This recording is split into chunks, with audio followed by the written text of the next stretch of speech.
Good morning dear students. കഴിഞ്ഞ class നമ്മൾ പറഞ്ഞു നിർത്തിയത് ഡിഫറൻസസ് ബിറ്റ്വീൻ ലെഡ്ജർ ആൻഡ് ജേണലാണ്, അല്ലെങ്കിൽ ജേണൽ ആൻഡ് ലെഡ്ജർ. ജേണലും ലെഡ്ജറും തമ്മിലുള്ള ഡിഫറൻസസ് എന്തൊക്കെയാണ്, അപ്പോൾ അത് പറഞ്ഞിട്ടാണ് നമ്മൾ ലാസ്റ്റ് ക്ലാസ് നിർത്തിയത്. അതിന് മുൻപായിട്ട് എന്താണ് ലെഡ്ജർ എന്ന് ചെറിയൊരു എക്സ്പ്ലനേഷൻ തന്നിരുന്നു. എന്താണ് ലെഡ്ജർ എന്ന് പറഞ്ഞിരുന്നു. ഇന്നിപ്പോൾ നമുക്ക് നോക്കേണ്ടത് എന്താണ് ലെഡ്ജർ എന്നും ലെഡ്ജറിൻ്റെ ഫോർമാറ്റ് എന്താണെന്നൊക്കെയാണ് ഇന്ന് നമുക്ക് നോക്കേണ്ടത്.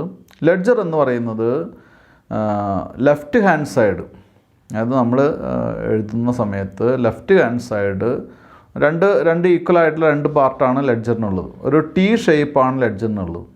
ആ ടി ഷേപ്പിൽ ലെഫ്റ്റ് ഹാൻഡ് സൈഡിലുള്ള പാർട്ടിനെ ഡെബിറ്റ് സൈഡ് എന്നും, അത് അവിടെ ഡെബിറ്റ് സൈഡ് എന്ന് പറയാൻ കാരണം അവിടെ ഡെബിറ്റ് ആസ്പെക്റ്റ് എഴുതാനുള്ള സ്ഥലമാണ്, ഡെബിറ്റ് സൈഡ് എന്നും, റൈറ്റ് ഹാൻഡ് സൈഡിലുള്ള പോർഷനെ എന്താണ് ക്രെഡിറ്റ് സൈഡ് എന്നും പറയും.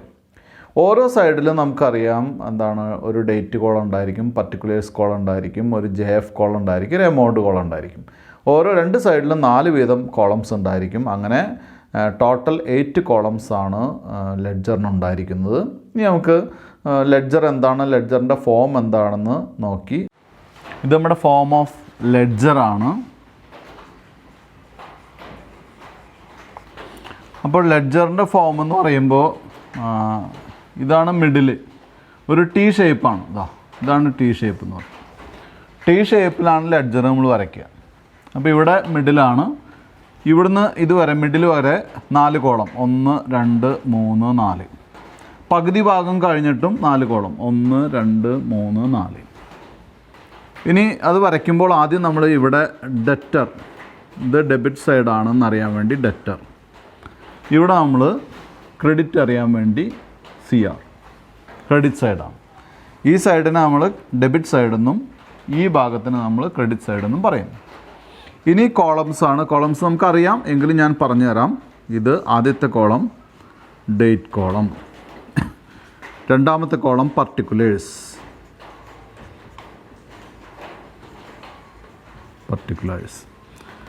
ഈ കോളം നേരത്തെ നമ്മൾ LF എഴുതിയ പോലെ ഇവിടെ എന്താണ് JF, ജേണൽ ഫോളിയോ. നമ്മൾ ഇങ്ങോട്ട് എടുത്ത് എഴുതുന്ന ട്രാൻസാക്ഷൻ്റെ ജേണലിലെ പേജ് നമ്പർ എഴുതാൻ വേണ്ടിയിട്ടുള്ള കോളമാണ് JF, ജേണൽ ഫോളിയോ. ഇത് എമൗണ്ട് കോളമാണ്. ഇവിടെ വീണ്ടും എന്ത് തന്നെയാണ്, സെയിം റിപ്പീറ്റേഷൻ വരുന്നു. ഡേറ്റ്,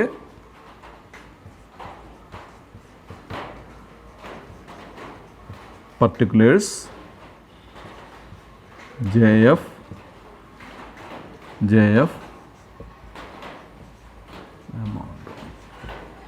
ഇതാണ് ലെഡ്ജറിൻ്റെ ഫോം എന്ന് പറയുന്നത്. ഫോം ഓഫ് ലെഡ്ജർ എന്ന് പറയുന്നത് date column, particulars, JF, amount. അവിടെ നിന്ന് അങ്ങോട്ട് ക്രെഡിറ്റ് സൈഡും അതുപോലെ തന്നെ ഡേറ്റ്, പർട്ടിക്കുലേഴ്സ്, JF, എമൗണ്ട്. ഇങ്ങനെയാണ് ലെഡ്ജറിൻ്റെ ഫോം എന്ന് പറയുന്നത്.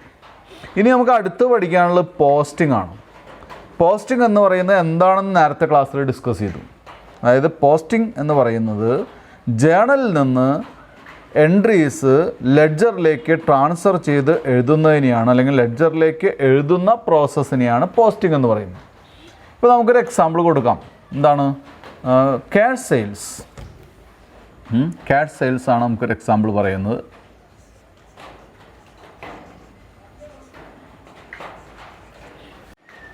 അപ്പോൾ ക്യാഷ് സെയിൽസ് ആണ് ഒരു എക്സാമ്പിളായിട്ട് നമ്മൾ പറഞ്ഞത്. അപ്പോൾ അതിൻ്റെ ജേണൽ എൻട്രി എന്ത് വരും എന്നുള്ളതാണ് അല്ലേ. അപ്പോൾ ക്യാഷ് സെയിൽസ് എന്ന് പറയുമ്പോൾ 2 ആസ്പെക്റ്റ് ആണുള്ളത്, ഒന്ന് ക്യാഷും ഒന്ന് സെയിൽസും. അപ്പോൾ ഇതിൽ ക്യാഷ് നമുക്ക് വരുന്നു. അപ്പോൾ നമ്മൾ ജേണൽ എൻട്രി ഇങ്ങനെ എഴുതും, ക്യാഷ് അക്കൗണ്ട് ഡെറ്റർ, ഇത് ഡെബിറ്റ് ആണ്, ടു എന്താണ് സെയിൽസ് അക്കൗണ്ട്. അപ്പോൾ ഇവിടെ 2 അക്കൗണ്ട് വേണം, ഒന്ന് ക്യാഷ് അക്കൗണ്ടും വേണം, സെയിൽസ് അക്കൗണ്ടും വേണം. അപ്പോൾ 2 അക്കൗണ്ട് മെയിൻറ്റെയിൻ ചെയ്യണമെന്ന് നമുക്കറിയാവുന്ന കാരണം കൊണ്ട് തന്നെ ഇതിൽ 2 ആസ്പെക്റ്റ് ആണുള്ളത്. അപ്പോൾ ഞാൻ ആദ്യത്തെ അക്കൗണ്ട് എന്താണ്, ക്യാഷ് അക്കൗണ്ട്. രണ്ടാമത്തെ അക്കൗണ്ട് ഞാൻ കുറച്ച് ഇങ്ങോട്ട് താഴ്ത്ത് ഞാൻ ഇത് തന്നെ 2 ആക്കുകയാണ്. ഇത് തന്നെ 2 അക്കൗണ്ടാക്കി മാറ്റുകയാണ്. നിങ്ങൾക്ക് മനസ്സിലാക്കാൻ വേണ്ടിയിട്ട് 2 അക്കൗണ്ട് പാർട്ടാക്കി മാറ്റുന്നു. രണ്ടാമത്തെ അക്കൗണ്ടിൻ്റെ പേര് സെയിൽസ് അക്കൗണ്ട്. അപ്പോൾ ഇതാണ് journal entry, cash account added to sales account. അപ്പോൾ ഇത് പോസ്റ്റ് ചെയ്യുമ്പോൾ എങ്ങനെ വേണമെന്നുണ്ടെങ്കിൽ ആദ്യം നമ്മൾ എന്ത് ചെയ്യുക, ഇതിനെങ്ങനെ അക്കൗണ്ട് വരയ്ക്കുന്നത് വെച്ച് കഴിഞ്ഞാൽ ഓരോ ഐറ്റത്തിനും ഓരോ ആസ്പെക്റ്റിനും നമ്മൾ എന്ത് വേണം, അക്കൗണ്ട് വരയ്ക്കണം. ഈ ജേണൽ എൻട്രി പോസ്റ്റ് ചെയ്യണമെങ്കിൽ ഇവിടെ 2 അക്കൗണ്ട് നിർബന്ധമാണ്. ഒരു അക്കൗണ്ട് ക്യാഷ് അക്കൗണ്ടും ഒരു അക്കൗണ്ട് സെയിൽസ് അക്കൗണ്ടും. ഇനി എങ്ങനെയാണ് പോസ്റ്റിംഗ്, അതായത് ജേണൽ എൻട്രി എങ്ങനെയാണ് ലെഡ്ജറിലേക്ക് നമ്മൾ എഴുതുന്നത്, അതിനെ പറയുന്ന പേരാണല്ലോ പോസ്റ്റിംഗ്. പോസ്റ്റിംഗ് എങ്ങനെ നടത്തുമെന്നുള്ളതാണ്.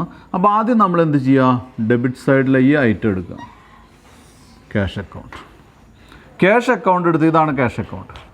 ക്യാഷ് അക്കൗണ്ട് എടുത്തിട്ട് അവിടെ നമ്മൾ എന്ത് ചെയ്യുക, ടു സെയിൽസ് എന്നാണ് പറഞ്ഞിട്ടുള്ളത്. അപ്പോൾ ആ ഡേറ്റ് എഴുതുക. അപ്പോൾ ഇവിടെ ഡേറ്റ് തന്നിട്ടില്ല, നമുക്കപ്പോൾ എന്താണ് 2019 October 1 എന്ന് കൊടുക്കാം. അപ്പോൾ ഞാനിവിടെ ഡേറ്റ് എഴുതി 2019 October 1 ഡേറ്റ് എഴുതി. ഇനി ഇവിടെ എന്താണ് ഈ ക്യാഷ് അക്കൗണ്ടിൽ എന്താ പറഞ്ഞിട്ടുള്ളത്, 2 സെയിൽസ്.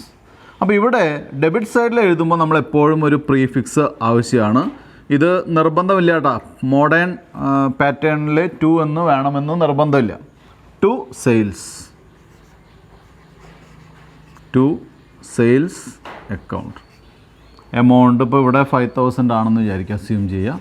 നമ്മൾ എന്ത് ചെയ്യുന്നു, എമൗണ്ട് എഴുതുന്നു, 5,000 എഴുതുന്നു. ഇനി അത് ലെഡ്ജറിൽ നമുക്കിവിടെ ലെഡ്ജറാണ്, ജേണലിൽ അതിൻ്റെ പേജ് നമ്പർ എത്രയാണെങ്കിൽ, ജേണലിൻ്റെ പേജ് നമ്പർ എത്രയാണെങ്കിൽ പേജ് നമ്പർ എത്രയാണ്, 1 എന്ന് കൊടുക്കും. അപ്പോൾ ഇവിടെ ഒരു ആസ്പെക്റ്റ് നമ്മൾ എഴുതി കഴിഞ്ഞു, മനസ്സിലായല്ലോ. ഇനി രണ്ടാമത്തെ ആസ്പെക്റ്റ് എന്താ, രണ്ടാമത്തെ ആസ്പെക്റ്റ് എന്ന് പറയുന്നത് 2 സെയിൽസ് എന്നുള്ളതാണ്. അപ്പോൾ സെയിൽസ് അക്കൗണ്ട് എടുക്കുക. സെയിൽസ് അക്കൗണ്ട് എടുത്ത് ഇവിടെ ബൈ എന്നുണ്ട്, നമ്മളത് എഴുതുന്നില്ല എന്നേ ഉള്ളൂ. അപ്പോൾ ഈ സൈഡിൽ എഴുതുന്നതൊക്കെ ബൈ എന്ന് പറഞ്ഞ് പ്രീഫിക്സ് ചെയ്തിട്ടാണ് എഴുതുക. ഞാൻ നേരത്തെ പറഞ്ഞ പോലെ 2 എന്ന് ഉള്ളത് ഇപ്പോൾ ആവശ്യമില്ല എന്ന് പറയുന്ന പോലെ തന്നെ ബൈ എന്നുള്ള പ്രീഫിക്സ് മോഡേൺ അക്കൗണ്ടിങ്ങിൽ ആവശ്യമില്ല എന്ന് തന്നെയാണ് പറയുന്നത്. അപ്പോൾ ഈ സൈഡിൽ ബൈ എന്ന് എഴുതിയിട്ടോ എഴുതാതെയോ എഴുതാം. ബൈ എന്താണ്, ക്യാഷ്, ക്യാഷ് അക്കൗണ്ട്. ഇവിടെ അതിൻ്റെ പേജ് നമ്പർ എഴുതുക, ഇവിടെ നമുക്ക് എന്ത് ചെയ്യുക, എമൗണ്ട് എഴുതുക. അപ്പോൾ ഈ ജേണൽ എൻട്രി നമ്മൾ പോസ്റ്റ് ചെയ്ത് കഴിഞ്ഞു. ഞാൻ ഒന്നുകൂടി പറഞ്ഞുതരാം. ഇതാണ് ജേണൽ എൻട്രി. ജേണൽ എൻട്രി എന്താണ്, ക്യാഷ് സെയിൽസ് ₹5,000 എന്ന് മാത്രമേ പറഞ്ഞിട്ടുള്ളൂ. അപ്പോൾ അത് ക്യാഷ് ട്രാൻസാക്ഷനാണ് നമുക്കറിയാം. അതിൻ്റെ 2 ആസ്പെക്റ്റ് നമ്മൾ ആദ്യം കണ്ടുപിടിച്ചു, ഒന്ന് ക്യാഷും ഒന്ന് സെയിൽസും ആണ്. അതിനുശേഷം അത് ജേണൽ എൻട്രിയിലേക്ക് കൺവേർട്ട് ചെയ്തു. എന്താണ് ജേണൽ എൻട്രി, ഇത് debit what comes in, cash വരുന്നു, അപ്പോൾ ക്യാഷിനെ ഡെബിറ്റ് ചെയ്തു. സെയിൽസ് എന്ന് പറയുന്നത് നമുക്കറിയാം സ്റ്റോക്കാണ്. And credit what goes out, സാധാരണ ഗുഡ്സ് എന്ന് പറയുമ്പോൾ സെയിൽസ് ആണെങ്കിൽ അത് സെയിൽസ് എന്നാണ് അവിടെ എഴുതുന്നത്. അപ്പോൾ cash account added to sales എന്നുള്ള രീതിയിൽ നമ്മളത് എഴുതി. ഇനി അതല്ലാതെ ഇൻകം എന്നുള്ള രീതിയിൽ വേണേൽ കാണാം കേട്ടോ, അങ്ങനെ വേണേൽ കാണാം. അപ്പോൾ ജേണലൈസ് ചെയ്തു, നമ്മൾ നേരത്തെ പഠിച്ചിട്ടുള്ളതാണ്. ഇനി അതെങ്ങനെ പോസ്റ്റ് ചെയ്യാമെന്നുണ്ടെങ്കിൽ കുട്ടികൾ നോക്കേണ്ടത്, ഇങ്ങനെയുള്ള ജേണൽ എൻട്രി എത്ര എണ്ണം ഉണ്ടോ അതിൽ ഓരോ ഐറ്റത്തിനും നമ്മൾ എന്ത് ചെയ്യണം, സെപ്പറേറ്റ് അക്കൗണ്ട് പോസ്റ്റ് ചെയ്യണം. Separate account, ledger account separate ആയിട്ട് നമ്മൾ എന്ത് ചെയ്യണം, പ്രിപ്പയർ ചെയ്യണം. അങ്ങനെ സെപ്പറേറ്റ് ആയിട്ട് നമുക്ക് എന്താണ് 2 ആസ്പെക്റ്റിന് നമ്മൾ 2 ലെഡ്ജർ അക്കൗണ്ട് പ്രിപ്പയർ ചെയ്തു. ഇനി എങ്ങനെ പോസ്റ്റ് ചെയ്യുമെന്നാണ്. പോസ്റ്റ് ചെയ്യുന്നതിന് ആദ്യം എന്ത് ചെയ്യുന്നു, ക്യാഷ് അക്കൗണ്ട് എന്നുള്ള ടോപ്പിക് എടുക്കുന്നു, അല്ലെങ്കിൽ ആ ആസ്പെക്റ്റ് എടുക്കുന്നു. അതിലെങ്ങനെ പോസ്റ്റ് ചെയ്യുക എന്നുള്ളതാണ്. ഇവിടെ 2 എന്ന് കൊടുത്തിട്ടുണ്ട്. അപ്പോൾ കുട്ടികൾ ആദ്യം ഞാൻ പറഞ്ഞു എന്താണ്, ഇവിടെ പർട്ടിക്കുലേഴ്സ് കോളത്തിൽ എപ്പോഴും ഡെബിറ്റ് സൈഡിൽ എഴുതുമ്പോൾ നമ്മൾ മിക്കവാറും കുട്ടികൾക്ക് ഇപ്പോൾ പഠിക്കുന്ന കാര്യമായതുകൊണ്ട് 2ഉം ബൈയും വേണമെങ്കിൽ പഠിക്കാം, അല്ലെങ്കിൽ വേണ്ട കേട്ടോ. ഇത് നിർബന്ധമില്ലാത്ത കാര്യമാണ്. ഇവിടെ എഴുതുമ്പോൾ പ്രീഫിക്സ് ചെയ്യുന്നു, 2 എന്ന് പറഞ്ഞ് പ്രീഫിക്സോട് കൂടിയിട്ടാണ് എന്ത് ചെയ്യുന്നത്, ഡെബിറ്റ് സൈഡിൽ എഴുതുന്നത്. ക്രെഡിറ്റ് സൈഡിൽ എഴുതുന്നത് ബൈ എന്ന് പറയുന്ന പ്രീഫിക്സോട് കൂടിയിട്ടാണ്. ഇപ്പോഴത്തെ കണ്ടീഷനിൽ, ഇപ്പോഴത്തെ എന്താണ് മോഡേൺ അക്കൗണ്ടിങ് ട്രീറ്റ്മെൻറ്റ് അനുസരിച്ച് 2 ആൻഡ് ബൈ വേണമെന്നില്ല. പലരും +1 +2 ക്ലാസ്സുകളിൽ 2ഉം ബൈ ഒന്നും പഠിച്ചിട്ടുണ്ടാവില്ല. അപ്പോൾ അത് വേണമെന്നില്ല, അത് കുഴപ്പമില്ല, എഴുതണം നിർബന്ധമില്ല. എങ്കിലും നമ്മൾ പഠിക്കുന്ന സമയത്ത് ഇത് ഉപയോഗിക്കുന്നു. ക്യാഷ് അക്കൗണ്ട് അറ്റർ 2 എന്ന് പറയുമ്പോൾ ആദ്യം തന്നെ എന്ത് ചെയ്യുക, ആ 2 എടുത്തിട്ട് ഇവിടെ എഴുതുക. ദെൻ 2 സെയിൽസ് അക്കൗണ്ട് എന്ന് പറഞ്ഞ് JFൽ എന്ത് ചെയ്യുക, ജേണലിൻ്റെ പേജ് നമ്പർ ഇവിടെ എഴുതുക, എമൗണ്ട് കോളത്തിൽ എമൗണ്ട് എഴുതുക. ഒരു ആസ്പെക്റ്റ് കഴിഞ്ഞു, മനസ്സിലായല്ലോ. ഈ ആസ്പെക്റ്റ് എടുത്തു, ഇതാദ്യം പോസ്റ്റ് ചെയ്തു. ഇനി രണ്ടാമത്തെ ആസ്പെക്റ്റ് എടുക്കുക. അപ്പോൾ രണ്ടാമത്തെ ആസ്പെക്റ്റിൽ പോസിറ്റീവ് വരിക ആദ്യത്തെ പോയിൻ്റാണ്. ഒന്നാമത്തെ ക്യാഷ് ആസ്പെക്റ്റ് എടുത്തപ്പോൾ നമുക്ക് പോസ്റ്റ് ചെയ്യേണ്ടി വന്നത് സെയിൽസ് അക്കൗണ്ട് എന്നുള്ളതാണ്. രണ്ടാമത്തെ ആസ്പെക്റ്റ്, രണ്ടാമത്തെ അക്കൗണ്ട് സെയിൽസ് അക്കൗണ്ട് എന്നുള്ള അക്കൗണ്ട് എടുത്തപ്പോൾ നമുക്ക് പിന്നെ എഴുതേണ്ടി വരും എന്താണ്, ഈ അക്കൗണ്ടാണ്, ക്യാഷ് അക്കൗണ്ടാണ്. രണ്ടാമത്തെ അക്കൗണ്ട് എടുത്താൽ ഇപ്പോൾ നമുക്ക് മനസ്സിലായി ഇവിടെ ബൈ എന്നുള്ളൊരു പ്രീഫിക്സ് ഇവിടെ ഉണ്ട്, പക്ഷെ നമ്മൾ എന്ത് ചെയ്യുന്നില്ല, അത് എഴുതുന്നില്ല എന്നേ ഉള്ളൂ. By cash account 5000. ഇങ്ങനെയാണ് എന്ത് ചെയ്യുന്നത്, ഈ ജേർണൽ എൻട്രി പോസ്റ്റ് ചെയ്യുന്നു. ഇനി നമുക്ക് അടുത്ത ഒരു കാര്യം കൂടി നോക്കാം, അടുത്തൊരു ജേർണൽ എൻട്രി കൂടി നോക്കാം. എന്താണ്, ഇതേപോലെ തന്നെ വേറൊരു കേസ് എടുക്കാം നമുക്ക്. Cash purchase. Cash purchase cash purchase വരുമ്പോൾ അവിടെ രണ്ട് ആസ്പെക്റ്റാണ് വരിക. ഒന്ന് എന്താണ്, ക്യാഷ്, രണ്ട് പർച്ചേസസ് അല്ലേ. ആ പർച്ചേസ് ചെയ്യുമ്പോൾ ഗുഡ്സ് നമുക്ക് സ്ഥാപനത്തിലേക്ക് വരികയാണ് ചെയ്യുക. അപ്പോൾ ഡെബിറ്റ് പാർട്ട് കംസ് ഇൻ. അപ്പോൾ നമ്മൾ ജേർണൽ എൻട്രി എഴുതുന്ന സമയത്ത് purchases account debtor to cash account. നമുക്ക് എമൗണ്ട് 2000 ആണെന്ന് അസ്യൂം ചെയ്യാം. 2000. ഇതിൻ്റെ ഡേറ്റ് 8-ാം തീയതിയാണ്, ഒക്ടോബർ 8-ാം തീയതിയാണെന്ന് വിചാരിക്കാം അല്ലേ. അപ്പോൾ ഇവിടെ നമ്മൾ എന്ത് ചെയ്യുന്നു, ഒരു അക്കൗണ്ട് കൂടി വേണം. നേരത്തെ സെയിൽസ് അക്കൗണ്ട് വരച്ചു, അപ്പോൾ ഞാൻ ഒന്നുകൂടി പാർട്ട് ചെയ്യാണ്. എന്താ കാരണം, ഇവിടെ പർച്ചേസസ് അക്കൗണ്ടാണ്. പർച്ചേസസ് ക്യാഷ് അക്കൗണ്ട് ഓൾറെഡി ഉള്ള കാരണം കൊണ്ട് വീണ്ടും വേറെ അക്കൗണ്ട് വരയ്ക്കേണ്ടതില്ല. അപ്പോൾ ഇനി എന്ത് ചെയ്യുക, ഇനി ഇതാണ് നമ്മുടെ ജേർണൽ എൻട്രി. ഇതെങ്ങനെ പോസ്റ്റ് ചെയ്യും? പോസ്റ്റ് ചെയ്യുമ്പോൾ ഞാൻ നേരത്തെ പറഞ്ഞ പോലെ ആദ്യത്തെ ആസ്പെക്റ്റ് എടുത്തു, പർച്ചേസസ് എന്നുള്ള ആസ്പെക്റ്റ് എടുത്തു, അതായത് പർച്ചേസസ് അക്കൗണ്ട് അല്ലേ. പർച്ചേസസ് അക്കൗണ്ടിൽ എന്ത് ചെയ്യുക, ടു ക്യാഷ്. അപ്പോൾ ഇവിടെ ടു ക്യാഷ് എന്ന് എഴുതുന്നതിന് മുന്നോടിയായിട്ട് നമ്മൾ എന്ത് ചെയ്യുക, 2019 എന്താണ്, ഒക്ടോബർ 8 ഡേറ്റ് എഴുതി.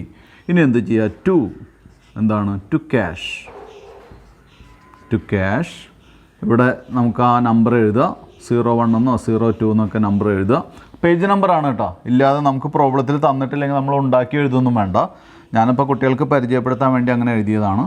എമൗണ്ട് കോളത്തിൽ 2000. ഇനി അടുത്ത ക്യാഷ് എന്നുള്ള ആസ്പെക്റ്റ് എടുക്കുക.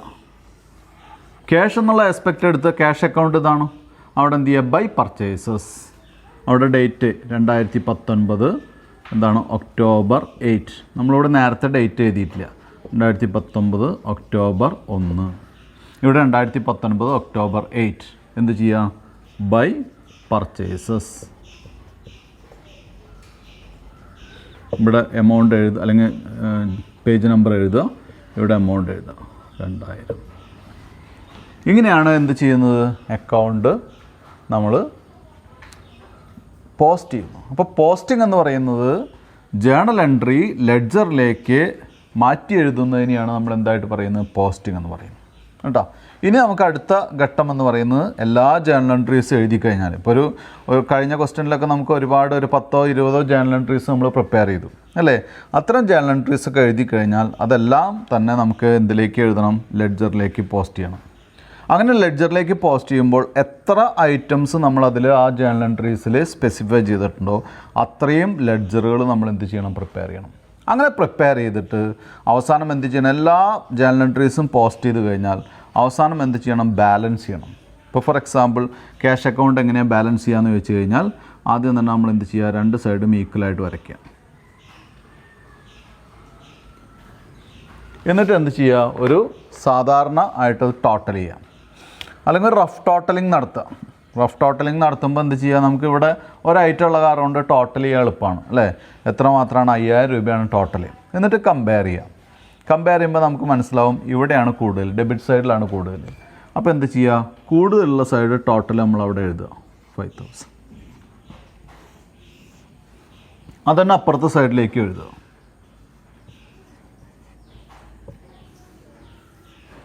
എന്നിട്ട് എന്ത് ചെയ്യുക, കുറവുള്ള സൈഡ് ബാലൻസ് ചെയ്യാം. ബാലൻസ് ചെയ്യുമ്പോൾ നമുക്കിവിടെ ഒരു 3000 രൂപ വരും. മനസ്സിലാവും. അപ്പോൾ ഇതിനെ എവിടെ ബാലൻസ് വന്ന് ക്രെഡിറ്റ് ആണ് ഇവിടെ എഴുതുക. ഏത് സൈഡാണ് കൂടുതൽ, ഡെബിറ്റ് ബാലൻസ് ആണ് കൂടുതൽ. അപ്പോൾ ഡെബിറ്റ് ബാലൻസ് ആണ് എന്തിനുള്ള, ക്യാഷ് അക്കൗണ്ടിനുള്ളത്. വരുന്ന ക്രെഡിറ്റിലാണെന്നേ ഉള്ളൂ. എവിടെയാണ് കൂടുതൽ ബാലൻസ്, ആ ബാലൻസ് എന്നാണ് അതിനെ പറയുക. അപ്പോൾ ഇവിടെ ഡെബിറ്റ് ബാലൻസ് ആണ് ഈ ക്യാഷ് അക്കൗണ്ടിനുള്ളത്. അപ്പോൾ ഇവിടെ ബൈ ബാലൻസ് ക്യാരി ഡൗൺ. അപ്പോൾ ഇവിടെ ഇത് ശ്രദ്ധിക്കുക, നമ്മളിവിടെ ബാലൻസ് ചെയ്ത് എഴുതുമ്പോൾ എന്ത് ചെയ്യുന്നു? By balance carry down. ഇനി എന്ത് ചെയ്യുക? നെക്സ്റ്റ് ഡേറ്റ് എന്ന് പറയുന്നത് ഇപ്പോൾ ഒക്ടോബറിലാണ് നമ്മൾ ചെയ്യുന്നതെങ്കിൽ ഒക്ടോബർ കഴിഞ്ഞ് നവംബറിൽ, അടുത്ത മാസം നവംബറിൽ എന്ത് ചെയ്യുന്നു? ഇവിടെ ടു ബാലൻസ് ബ്രോഡ് ഡൗൺ. അതായത് നെക്സ്റ്റ് മന്തിലേക്ക് പുതിയ ബാലൻസ് കൊണ്ടുവരിക എന്നുള്ള അസംഷനിലാണ്. അപ്പോൾ എത്രയും ബാലൻസ് വന്നത്? 3000 രൂപ. 3000 രൂപ ബാലൻസ് വന്നു. ഇനി അടുത്ത എന്താണ്? സെയിൽസ് അക്കൗണ്ട് എങ്ങനെ ബാലൻസ് ചെയ്യാം? സെയിൽസ് അക്കൗണ്ട് ഇതുപോലെ തന്നെ എന്താണ് നമ്മൾ കമ്പയർ ചെയ്ത് നോക്കുക. ഈ സൈഡിൽ മാത്രമേ ടോട്ടൽ വന്നിട്ടുള്ളൂ. അപ്പോൾ എന്ത് ചെയ്യുക? ഇവിടെ 5000 എടുത്ത് എഴുതുക, ഇവിടെയും 5000 എടുത്ത് എഴുതുക. ഇവിടെ എന്ത് ചെയ്യുക? ഇവിടെ 2019 ഒക്ടോബർ 31 ആണ് നമ്മൾ ബാലൻസ് ചെയ്യുന്നത്. 2019 ഒക്ടോബർ 30 31 എങ്ങനെയാണെങ്കിൽ അത് 30th നമ്മൾ ക്ലോസ് ചെയ്യുന്നു. അവിടെ എന്ത് ചെയ്യുന്നു? To balance carry down. എത്രയാണ്? 5000.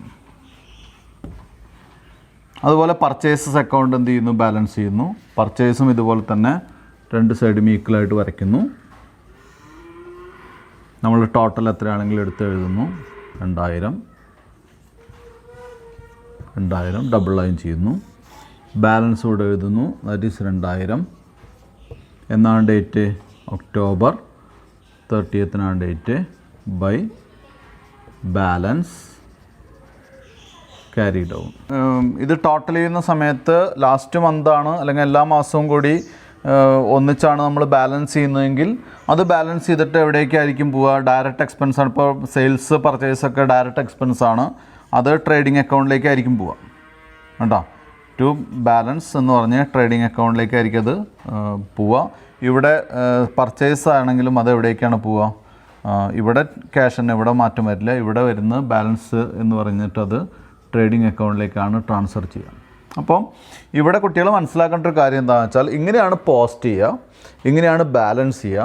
ആ ബാലൻസ് എവിടേക്ക് പോകും എന്നുള്ളതിന് കൃത്യമായിട്ടുള്ളൊരു ഡീറ്റെയിൽസ് ഞാൻ പിന്നെ തരാം. കാരണം എന്താണെന്ന് വെച്ചാൽ അത് ഓരോ അക്കൗണ്ടിനും പ്രത്യേകത. ഇപ്പോൾ ക്യാഷ് അക്കൗണ്ട് ആണെങ്കിൽ ക്യാഷ് അക്കൗണ്ട് ബാലൻസ് ചെയ്തിട്ട് തന്നെ പോകണം. അത് അടുത്ത മാസത്തേക്ക് അല്ലെങ്കിൽ അടുത്ത വർഷത്തേക്ക് അതിൻ്റെ ഓപ്പണിംഗ് ബാലൻസ് നമ്മൾ കൊടുക്കണം. ടു ബാലൻസ് ബ്രോ ഡൗൺ എന്നുള്ളത്. അതേസമയം നോമിനൽ അക്കൗണ്ട് പോലെയുള്ള അക്കൗണ്ടുകൾ ഒരിക്കലും നമുക്ക് ബാലൻസ് ചെയ്യേണ്ട ആവശ്യമില്ല. അത് ബാലൻസ് ചെയ്യേണ്ട ആവശ്യമില്ല എന്നല്ല, അടുത്ത മാസത്തേക്ക് ഓപ്പണിംഗ് ബാലൻസ് കൊടുക്കേണ്ട ആവശ്യമില്ല. അത് ഡയറക്റ്റ് എക്സ്പെൻസ് ആണെങ്കിൽ നേരിട്ട് ട്രേഡിംഗ് അക്കൗണ്ടിലേക്കും ഇൻഡയറക്റ്റ് എക്സ്പെൻസ് ആണെങ്കിൽ നേരിട്ട് P&L അക്കൗണ്ടിലേക്കാണ് ട്രാൻസ്ഫർ ചെയ്യേണ്ടത് കേട്ടോ. അപ്പോൾ അങ്ങനെ ഒരു ചേഞ്ച് കൂടി ഉണ്ട്. ഇനി നമുക്കൊരു പ്രാക്ടിക്കൽ ക്വസ്റ്റ്യനിലേക്ക് പോവാം. എങ്ങനെയാണ് അക്കൗണ്ട് വരയ്ക്കേണ്ടത് എന്നുള്ളൊരു പ്രാക്ടിക്കൽ ക്വസ്റ്റ്യനിലേക്ക് പോവാം. ലെഡ്ജർ പ്രാക്ടീസ് ചെയ്യാനുള്ള ഒരു ക്വസ്റ്റ്യനാണ്. അപ്പോൾ ലെഡ്ജറിലേക്ക് എത്തിക്കണമെങ്കിൽ, ലെഡ്ജറിലേക്ക് പോസ്റ്റ് ചെയ്യണം എന്നുണ്ടെങ്കിൽ അതിൻ്റെ ആദ്യപടിയായിട്ട് അവിടെ എന്ത് വേണം? നിർബന്ധമായിട്ടും അവിടെ ജേർണലൈസ് ചെയ്യണം. അപ്പോൾ നമുക്ക് തരിക ട്രാൻസാക്ഷൻസ് ആണ്. അപ്പോൾ നമ്മൾ എന്ത് ചെയ്യണം? അത് ആദ്യം എന്ത് ചെയ്യണം? ആ ട്രാൻസാക്ഷനെ തന്നെ ജേർണൽ എൻട്രി ആയിട്ട് കൺവേർട്ട് ചെയ്ത് അല്ലെങ്കിൽ ജേർണലൈസ് ചെയ്തതിന് ശേഷം പിന്നീടാണ് നമുക്കത് എന്തായിട്ട് ചെയ്യേണ്ടത്? അത് അക്കൗണ്ട് രൂപത്തിലേക്ക്, ലെഡ്ജർ എന്നുള്ള രൂപത്തിലേക്ക് മാറ്റേണ്ടത്. അപ്പോൾ അതിന് മുൻപായിട്ട് നമുക്കൊന്നുകൂടി എന്താണ് ബാലൻസിങ് ഒന്നുകൂടി പറഞ്ഞിട്ട് നമുക്ക് എന്ത് ചെയ്യാം? അത് തുടങ്ങാം. ബാലൻസിങ്ങിൻ്റെ ഒരു പ്രത്യേകത എന്താണെന്ന് വെച്ചാൽ സാധാരണഗതിയിൽ പേഴ്സണൽ അക്കൗണ്ട്, ഇപ്പോൾ Madhu's account, Rahul's account, Ram's account എന്നുള്ള പേഴ്സണൽ അക്കൗണ്ട് ചിലപ്പോൾ എന്ത് വരാം? ബാലൻസിങ് വരാം. മനസ്സിലായിട്ടുണ്ടാകും കുട്ടികൾക്ക്. അതായത് ഒരു അക്കൗണ്ട് വരയ്ക്കുമ്പോൾ ഞാൻ നേരത്തെ പറഞ്ഞു നോമിനൽ അക്കൗണ്ടിന് ബാലൻസ് വരില്ല. കാരണം നോമിനൽ അക്കൗണ്ട് ക്ലോസ് ചെയ്തിട്ട് അത് ഡയറക്റ്റ് എക്സ്പെൻസുകളാണെങ്കിൽ അത് ട്രേഡിംഗ് അക്കൗണ്ടിലേക്കും ഇൻഡയറക്റ്റ് എക്സ്പെൻസ് ആണെങ്കിൽ അത് പ്രോഫിറ്റ് ആൻഡ് ലോസ് അക്കൗണ്ടിലേക്കും ട്രാൻസ്ഫർ ചെയ്യുന്നതാണ് പതിവ്. അപ്പോൾ നോമിനൽ അക്കൗണ്ടിന് സാധാരണ അടുത്ത വർഷത്തേക്ക് അല്ലെങ്കിൽ അടുത്ത മാസത്തേക്ക് അത് ടു ബാലൻസ് അല്ലെങ്കിൽ ബൈ ബാലൻസ് ബ്രോ ഡൗൺ അല്ലെങ്കിൽ ടു ബാലൻസ് ബ്രോ ഡൗൺ എന്ന് പറഞ്ഞ് അടുത്ത മാസത്തേക്ക് അത് ട്രാൻസ്ഫർ ചെയ്ത് വെക്കില്ല. പക്ഷെ അതേസമയം ചില കേസുകളിൽ പേഴ്സണൽ അക്കൗണ്ടുകളിൽ അങ്ങനെ വരാം. അപ്പോൾ എന്തുകൊണ്ടാണ് വരുന്നത് ബാലൻസ് വരിക എന്ന് വെച്ചാൽ, ഇപ്പോൾ മധു നമുക്ക് പൈസ തരാനുണ്ട് എങ്കിൽ ആ മാസം അവസാനിക്കുമ്പോൾ അല്ലെങ്കിൽ ആ വർഷം അവസാനിക്കുമ്പോൾ മധു ഇത്ര രൂപ ഔട്ട്സ്റ്റാൻഡിംഗ് ആണ് തരാനുണ്ട്, അല്ലെങ്കിൽ നമ്മൾ മധുവിന് പൈസ കൊടുക്കാനുണ്ട്. അതുകൊണ്ടാണ് അവിടെ പേഴ്സണൽ അക്കൗണ്ടിന് എന്ത് വരുന്നത്, ബാലൻസിങ് ഫിഗർ വരുന്നതും അത് അടുത്ത വർഷത്തേക്ക് അല്ലെങ്കിൽ അടുത്ത ഓപ്പണിംഗ് ഡേറ്റിലേക്ക് അത് ട്രാൻസ്ഫർ ചെയ്യുന്നതും അങ്ങനെയാണ്. അപ്പോൾ പേഴ്സണൽ അക്കൗണ്ടുകളിൽ, വ്യക്തിപരമായിട്ടുള്ള പേഴ്സണൽ അക്കൗണ്ടുകളിൽ എന്ത് വരാം, ബാലൻസ് വരാം. അത് അടുത്ത ഡേറ്റിലേക്ക്, ഓപ്പണിംഗ് ഡേറ്റിലേക്ക് അത് ട്രാൻസ്ഫർ ചെയ്യാണ് പതിവ്. അപ്പോൾ എവിടെയാണോ ക്ലോസിംഗ് ബാലൻസ് വരുന്നത് അവിടെ എന്താണ് ബാലൻസ് ക്യാരി ഡൗൺ എന്നും ഓപ്പണിംഗ് ബാലൻസിനെ ബാലൻസ് ബ്രോഡ് ഡൗൺ എന്നും B/D, ക്യാരി ഡൗണിനെ C/D അങ്ങനെയാണ് പറയുന്നത്. ഇനി ക്യാപിറ്റലിന് നിർബന്ധമായിട്ട് നമുക്കറിയാം, ക്യാപിറ്റൽ ഒരു പേഴ്സണൽ അക്കൗണ്ടാണ്. ക്യാപിറ്റൽ എപ്പോഴും തന്നെ ക്രെഡിറ്റ് ബാലൻസ് ആണ് കാണിക്കുന്നത്, അല്ലേ? ക്രെഡിറ്റ് ബാലൻസ് ആണ് കാണിക്കുന്നത്. ദെൻ ഡെഫിഷ്യൻസി ഉണ്ടെങ്കിൽ ഡെബിറ്റ് ബാലൻസ് കാണിക്കും. നമുക്ക് പിന്നീട് പഠിക്കാം അത്. അപ്പോൾ അത്തരം ക്യാപിറ്റൽ അക്കൗണ്ടുകൾ ഒക്കെ എന്തായിട്ട് വരും, ബാലൻസിങ് ഫിഗറുകളായിട്ട്. ബാലൻസിങ് എന്തായാലും ബാലൻസ് വരാറുണ്ട് ക്യാപിറ്റൽ അക്കൗണ്ടിന്. ഇനി balancing and closing of real account. Real അക്കൗണ്ടിന് എന്താണ് കൃത്യമായിട്ട് ബാലൻസ് ഉണ്ടാവും. കാരണം എന്താ, എല്ലാ വർഷവും ഒരു അസറ്റ് ഉണ്ടാവും. അസറ്റിൻ്റെ എന്തെങ്കിലും ഡിപ്രീസിയേഷനൊക്കെ കുറച്ച് കഴിഞ്ഞാൽ ബാക്കി അത് അടുത്ത വർഷത്തേക്ക് നമ്മൾ എന്ത് ചെയ്യുന്നു, ക്യാരി ഫോർവേഡ് ചെയ്യുന്നു. ഒരു വർഷം അവസാനിക്കുമ്പോൾ ക്ലോസിംഗ് എമൗണ്ടിനെ നമ്മൾ എന്ത് ചെയ്യുന്നു, ബാലൻസ് ക്യാരി ഡൗൺ എന്ന് പറയുന്നു. അത് അടുത്ത മാസത്തേക്ക്, അടുത്ത വർഷത്തേക്ക് അത് ബാലൻസ് ബ്രോഡ് ഡൗൺ എന്ന് പറഞ്ഞ് അതിൻ്റെ ഓപ്പണിംഗ് ബാലൻസിലേക്ക് മാറ്റുന്നു. അങ്ങനെയാണ് റിയൽ അക്കൗണ്ടിന് എപ്പോഴും എന്തുണ്ടാവും, ബാലൻസ് ഉണ്ടാവും. അത് അടുത്ത വർഷത്തേക്ക് ബ്രോഡ് ഡൗൺ ചെയ്യാറാണ് പതിവ്. അടുത്തത് ബാലൻസിങ് ഓഫ് നോമിനൽ അക്കൗണ്ടാണ്. ഞാൻ നേരത്തെ പറഞ്ഞ എന്താണ്, നോമിനൽ അക്കൗണ്ടിന് എന്താണ് ബാലൻസ് ചെയ്യാറില്ല, അല്ലെങ്കിൽ ബാലൻസിങ് ഫിഗർ വരാറില്ല. ബാലൻസ് ചെയ്യും. ആ ബാലൻസ് വരുന്നത് എന്ത് ചെയ്യും, ഉടൻ തന്നെ നമ്മൾ ഡയറക്റ്റ് എക്സ്പെൻസ് ആണെങ്കിൽ ട്രേഡിംഗ് അക്കൗണ്ടിലേക്കും, ഇൻഡയറക്റ്റ് എക്സ്പെൻസ് ആണെങ്കിൽ പ്രോഫിറ്റ് ആൻഡ് ലോസ് അക്കൗണ്ടിലേക്ക് മാറ്റും. For example സാലറിയാണ്. സാലറി ഇപ്പോൾ നമ്മൾ എന്ത് ചെയ്യുന്നു, അക്കൗണ്ട് സമ്മറി നോക്കുകയാണ്. ഒരു വർഷത്തെ അക്കൗണ്ടാണ്. ഒരു വർഷത്തെ അക്കൗണ്ടിൽ 12 മാസത്തെ സാലറി ഉണ്ടാവും, അല്ലേ? 12 മാസത്തെ സാലറി ആഡ് ചെയ്തിട്ട് അതെന്ത് ചെയ്യുന്നു, അത് എവിടേക്കാണ് മാറ്റുന്നത്, അത് പ്രോഫിറ്റ് ആൻഡ് ലോസ് അക്കൗണ്ടിലേക്കാണ് മാറ്റുന്നത്. കാരണം എന്താ, സാലറി ഒരു ഇൻഡയറക്റ്റ് എക്സ്പെൻസ് ആണ്. അപ്പോൾ അത് കാരണം കൊണ്ട് അത് പ്രോഫിറ്റ് ആൻഡ് ലോസ് അക്കൗണ്ടിലേക്ക് മാറ്റും. ഇത്രയാണ് നമുക്ക് ബാലൻസിങ്ങിൻ്റെ കാര്യത്തിൽ പറയാനുള്ളത്. പിന്നെ കുട്ടികൾ ഡെബിറ്റ് ബാലൻസോ ക്രെഡിറ്റ് ബാലൻസോ എന്നൊക്കെയുള്ള സംശയങ്ങൾ കുട്ടികൾക്ക് ഉണ്ടാവും. മനസ്സിലായല്ലോ, ഏത് ബാലൻസാണ് അല്ലെങ്കിൽ എന്തിനെയാണ് നമ്മൾ ബാലൻസിങ് എന്ന് പറയുന്നത്. അപ്പോൾ ഇവിടെ നമുക്ക് വ്യക്തമായിട്ട് പറയാനുള്ളൊരു കാര്യം എന്ന് പറയുന്നത്, ഒരു ചില അക്കൗണ്ടുകൾ ഈ ബാലൻസ് ആണെന്നൊക്കെ പറയും നമ്മൾ. ഇപ്പോൾ ഫോർ എക്സാമ്പിൾ ഡെബിറ്റ് സൈഡാണ് കൂടുതൽ, ക്രെഡിറ്റ് സൈഡ് കുറവാണ്, അല്ലെങ്കിൽ ക്രെഡിറ്റ് സൈഡിനേക്കാൾ കൂടുതൽ ഡെബിറ്റ് സൈഡാണ്. അങ്ങനെയാണെങ്കിൽ നമുക്ക് അതിനെ എന്തായിട്ട് പറയും, ആ അക്കൗണ്ട് ഡെബിറ്റ് ബാലൻസ് ആണ് എന്ന് പറയാം. ഇപ്പോൾ ക്രെഡിറ്റ് സൈഡാണ് കൂടുതലെന്നുണ്ടെങ്കിൽ ഡെബിറ്റ് സൈഡ് കുറവും, ക്രെഡിറ്റ് സൈഡാണ് കൂടുതലെന്നുണ്ടെങ്കിൽ അതിന് നമ്മൾ പറയുന്നത് എന്താണ്, ആ അക്കൗണ്ട് ക്രെഡിറ്റ് ബാലൻസ് ആണ്. പല കുട്ടികൾക്ക് ഇത് തെറ്റാറുണ്ട്. കാരണം എന്താണെന്ന് വെച്ചാൽ, ഇപ്പോൾ നമുക്ക് ഇങ്ങനെ തന്നെ പറയാം, അതായത് ബാലൻസ് എന്ന് പറയുന്നത് ടോട്ടൽ ഓഫ് ഡെബിറ്റ് സൈഡിൻ്റെയും ക്രെഡിറ്റ് സൈഡിൻ്റെയും ഡിഫറൻസിനെയാണ്, അല്ലെങ്കിൽ balance is the difference between the total debits and total credits എന്ന് വേണമെങ്കിൽ പറയാം. മനസ്സിലായോ? ടോട്ടൽ ഡെബിറ്റിൻ്റെയും ക്രെഡിറ്റിൻ്റെയും ഡിഫറൻസ് ആണ് ബാലൻസ് എന്ന് പറയുന്നത്. If debit side of an account is more than the credit side, the balance called debit balance. Debit സൈഡാണ് കൂടുതലെങ്കിൽ അതിനെ നമ്മൾ എന്തായിട്ട് പറയും, ആ അക്കൗണ്ട് ഡെബിറ്റ് ബാലൻസ് ആണെന്ന് പറയും. ഇപ്പോൾ ഫോർ എക്സാമ്പിൾ ഒരു അക്കൗണ്ട് എടുക്കുകയാണ്, അതിന് ഡെബിറ്റ് സൈഡ് കൂടുതലും ക്രെഡിറ്റ് സൈഡ് കുറവാണ്. അപ്പോൾ ബാലൻസിങ് ഫിഗർ നമുക്ക് വരിക ക്രെഡിറ്റ് സൈഡിലാണ്. പക്ഷേ അതെന്ത് ബാലൻസ് ഉള്ള അക്കൗണ്ടാണ്, ഡെബിറ്റ് ബാലൻസ് ഉള്ള അക്കൗണ്ടാണ് കേട്ടോ. അതുകൊണ്ട് ക്ലിയർ ആക്കിയതാണ്. ഇനി ആർക്കെങ്കിലും എന്തെങ്കിലും സംശയം ഉണ്ടെങ്കിൽ നമുക്ക് പ്രോബ്ലം ചെയ്യുമ്പോൾ ക്ലിയർ ചെയ്യാം. പ്രോബ്ലം ഞാൻ വായിക്കാൻ കുട്ടികൾ ശ്രദ്ധിക്കുക. The following balances existed in the books of Gayatri Traders on 1st April 2019.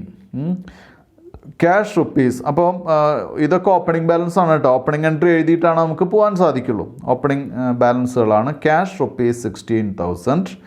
Bank ബ്രാക്കറ്റിൽ ഡെബിറ്റ് എന്ന് കൊടുത്തിട്ടുണ്ട്. ഡെബിറ്റ് എന്ന് പറഞ്ഞാൽ അസറ്റാണ് കേട്ടോ. ഡെബിറ്റ് ബാലൻസ് ആണ്, ഡെബിറ്റ് സൈഡാണ് കൂടുതൽ, ഡെബിറ്റ് ബാലൻസ് ആണ്. Bank rupees 15,000. മുത്തു എന്ന് പറയുന്നത് ഡെപ്റ്ററാണ്, നമുക്ക് പൈസ തരാനുള്ള ആളാണ്, ഡെപ്റ്ററാണ്. Muthu rupees 8,000. Furniture rupees 10,000. Stock rupees 24,000. Rajan ക്രെഡിറ്ററാണ്, റുപ്പീസ് 9,000. ഇതാണ് നമുക്ക് ആദ്യത്തെ ബാലൻസ്. അപ്പോൾ ഇത് വെച്ച് ഒരു ഓപ്പണിംഗ് എൻട്രി എഴുതിയതിന് ശേഷം മാത്രമേ നമുക്ക് എന്ത് ചെയ്യാൻ പറ്റുള്ളൂ, തുടങ്ങാൻ സാധിക്കുള്ളൂ. അപ്പോൾ എന്ത് ചെയ്യണം, ആദ്യം ജേർണൽ വരച്ച് എന്ത് ചെയ്യുക, ഇതൊക്കെ എഴുതുക. എന്താണ് cash account debtor, bank account debtor, Muthu account debtor, furniture account debtor, stock account letter to Rajan account എഴുതിയതിന് ശേഷം ഇത് കമ്പയർ ചെയ്യാം. അതായത് ഡെബിറ്റ് കോളത്തിൽ എഴുതിയതൊക്കെ കൂടി കൂട്ടുക. എന്നിട്ട് ഒരു ക്രെഡിറ്ററേ ഉള്ളൂ, ക്രെഡിറ്റ് കോളത്തിൽ ഒരു ഐറ്റമേ ഉള്ളൂ, 9,000 രൂപ രാജൻ്റെ അല്ലേ. അപ്പോൾ ടു രാജൻ എന്ന് പറഞ്ഞിട്ടുള്ള 9,000 കുറയ്ക്കുക. ഡെബിറ്റ് സൈഡിലെ എല്ലാ ഐറ്റംസും കൂട്ടി 9,000 കുറച്ചാൽ നമുക്കറിയാം, നമ്മൾ നേരത്തെ പഠിച്ചിട്ടുണ്ട് എന്താണ്, ഓപ്പണിംഗ് എൻട്രിയിൽ അസറ്റ്സിൻ്റെ ടോട്ടലിൽ നിന്ന് ലയബിലിറ്റീസിൻ്റെ ടോട്ടൽ കുറച്ച് കഴിഞ്ഞാൽ കിട്ടുന്നതാണ് നമ്മുടെ ക്യാപിറ്റൽ. ബാലൻസിങ് ഫിഗറായിട്ട് വരുന്നതാണ് ക്യാപിറ്റൽ. അപ്പോൾ അതവിടെ എഴുതി വയ്ക്കുക. ഇനിയാണ് അടുത്ത ഓരോ ഐറ്റംസ് വരുന്നത്. എന്താണ്, the following transactions took place during the month of April. ഇനി പറയുന്നത് എന്താണ്, ഏപ്രിൽ മാസത്തിൽ വരുന്ന ട്രാൻസാക്ഷൻസ് എന്തൊക്കെയാണെന്ന് പറയുന്നത് എന്താണ്. April 5 റിസീവ്ഡ് ഫ്രം മുത്തു ₹3,000. മുത്തുവിൻ്റെ കയ്യിൽ നിന്ന് ക്യാഷ് കിട്ടി. ഇനി ഞാൻ റൂള് പറയുന്നില്ല, ഞാൻ നേരിട്ട് ജേണലിലേക്ക് പോവുകയാണ്. കുട്ടികൾ ശ്രദ്ധിക്കുക. മുത്തുവിൻ്റെ കയ്യിൽ നിന്ന് ക്യാഷ് കിട്ടുന്നപ്പോൾ ക്യാഷാണ് വരുന്നത്, മുത്തുവാണ് തന്നത്. അപ്പോൾ ജേണൽ എൻട്രി എന്തായിരിക്കും, cash account letter to Muthu's account, അല്ലെങ്കിൽ cash account letter to Muthu account എത്രയാണ്, 5,000. അതവിടെ എഴുതി വയ്ക്കുക. അടുത്തത് 8ാമത്തെ പോയിൻ്റാണ് sold goods for cash. Sold goods for cash ₹5,000. Cash sales ആണ് അല്ലേ. അപ്പോൾ എന്താണ് വരിക, cash account letter to sales 5,000. അടുത്തത് പർച്ചേസ്ഡ് ഗുഡ്സ് ഫോർ ക്യാഷ് ₹6,000 അല്ലേ. ഗുഡ്സ് ആണ്, ക്യാഷ് പർച്ചേസ് ആണ്, രണ്ട് ആസ്പെക്റ്റ് എന്ന് പറയുന്നത് ഗുഡ്സും ക്യാഷും ആണ്. Then purchases account letter to cash account, amount എന്ന് പറയുന്നത് 6,000. അടുത്തത് സോൾഡ് ഗുഡ്സ് ടു ജീവൻ ₹5,000. ജീവന് നമ്മൾ ഗുഡ്സ് വിറ്റു. അപ്പോൾ അവിടെ കടമാണ്, കാരണം എന്താ, ജീവൻ എന്നുള്ള പേര് പറഞ്ഞിട്ടുണ്ട് അല്ലേ. അപ്പോൾ ക്യാഷ് കിട്ടുന്നതിന് പകരം ആരുടെ പേരാണ് എഴുതുക, കടമാണ്, ജീവൻ്റെ പേരാണ് എഴുതുക. ജീവൻസ് അക്കൗണ്ട് ലെറ്റർ 5,000 ടു എന്താണ്, sales. Jeevan's account letter 5,000 to sales. Cash sales ആണെങ്കിൽ എന്താ വരിക, cash account letter to sales. Credit sales ആണെങ്കിൽ എന്താ വരിക, parties account letter to sales. ഇവിടെ പാർട്ടി ആരാണ്, Jeevan's account letter to sales. കുട്ടികൾക്ക് മനസ്സിലായിട്ടുണ്ടാവും എന്ന് വിചാരിക്കുന്നു. ഇത് ക്രെഡിറ്റ് ട്രാൻസാക്ഷൻ ആയതുകൊണ്ടാണ് ഞാൻ 2 പ്രാവശ്യം പറഞ്ഞത്. അടുത്തത് ജീവൻ റിട്ടേൺഡ് ഗുഡ്സ് വർത്ത് ₹500.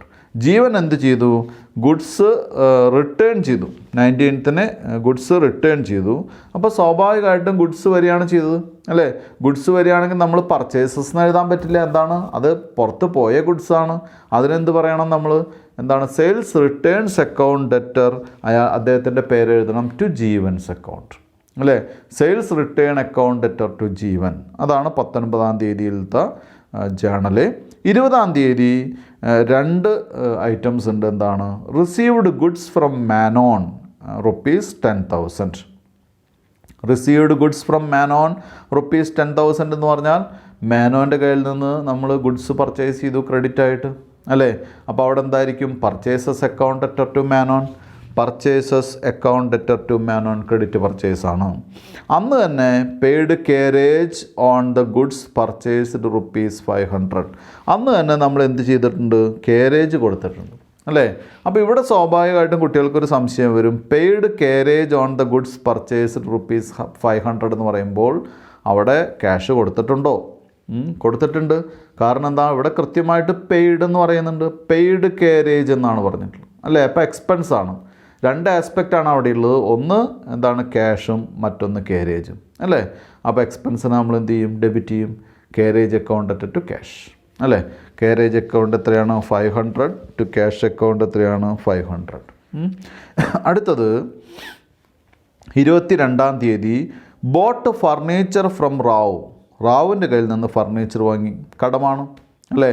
അപ്പോൾ എന്തായിരിക്കും, furniture account letter to, furniture വാങ്ങുമ്പോൾ പർച്ചേസസ് എന്ന് പറയുമോ, ഇല്ല. ഗുഡ്സ് വാങ്ങുമ്പോൾ മാത്രമേ നമ്മൾ എന്ത് പറയുള്ളൂ, പർച്ചേസസ് എന്ന് പറയുള്ളൂ.